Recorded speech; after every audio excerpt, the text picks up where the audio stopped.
In this video, I'll show you how to block ads on Facebook and stop seeing ads from specific advertisers. Open the Facebook app on your phone. Go to your profile. Tap on the menu icon in the top left corner. Select Settings and Privacy, then tap Settings. Inside Settings, find and tap on Accounts Center. Now select Ad Preferences. Under Customize Ads, tap on advertisers you saw ads from. You'll see a list of advertisers whose ads you've recently seen. Tap on any advertiser you want to stop seeing ads from. Then tap Hide Ads. Facebook may take up to 24 hours to apply these changes. And that's it. You'll stop seeing ads from that advertiser.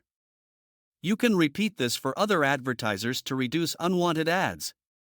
If this guide helped you, leave a like and subscribe for more helpful tutorials.